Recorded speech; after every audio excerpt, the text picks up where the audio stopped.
And there is hope for the Smouses as well as all fighting couples, says Dr. Gottman. In his book, The 7 Principles for Making Marriage Work, he outlines how to fight fairly. You begin to fight fairly by softening the way you bring up an issue. To begin with, soften up the start of your argument. This means approach your mate more gently when talking about sensitive things. No one can make Karen do anything because Karen is a stubborn person. She will do what she wants to do. Doug's startup here is far from soft, something both of our couples were guilty of. Let's say the problem is you don't think your partner is very affectionate. So harsh startup would be, you never touch me. That doesn't make the person want to touch you. Softened startup might be, you know, it was really great this morning, you know, when you kissed me. And I would love it if you did more of that. The second step to fair fighting, make repair attempts, which means apologize or make a joke in the middle of a fight. We noticed the Walters made a successful repair attempt in an argument that started out harshly.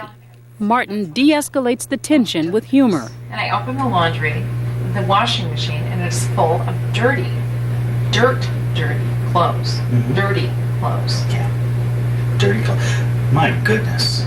Dirty clothes in a washing machine. Well, that is really difficult.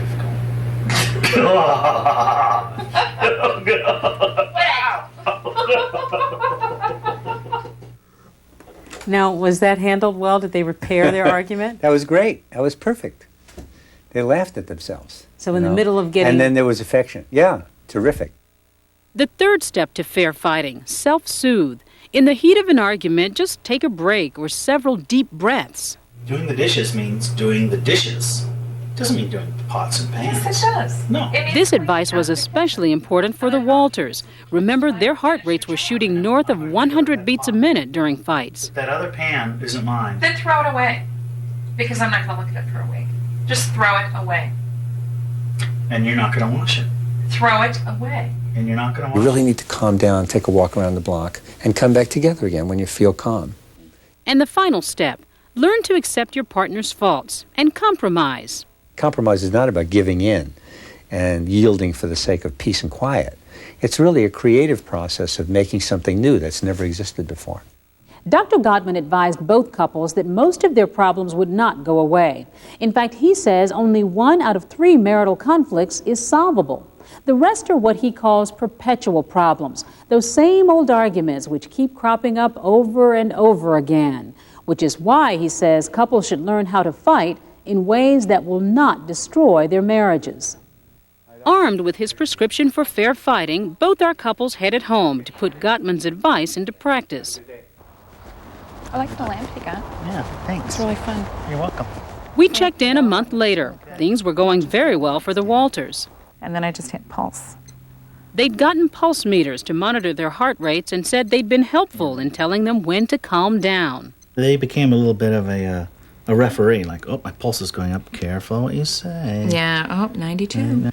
I gave Martin a kiss and he was like, you know, oh, look, I like that. My pulse went down. They told us their fights are fewer and less caustic. And Joyce even wrote us thanking 2020, saying the new knowledge has benefited us more than you'll ever know. Just a store, I thought you're going to use your money. And the Smouses told us their marriage was somewhat better. As for the fights, they're not as explosive, and you think about what you say before you say it. I'm less critical. I'm, more conscious of feelings, and the timing of talking, communication. It's not like, oh, you really have to work all the time, and there's no fun. It's really that you have to really notice the other person. I tried to catch one, but So what is the ultimate secret to fair fighting and a good marriage? I love you. Dr. Gottman says it's friendship, connecting with your spouse in little ways every day. A thank you here, an apology there, a kiss at the end of a long day. I'm glad your day went well. Good.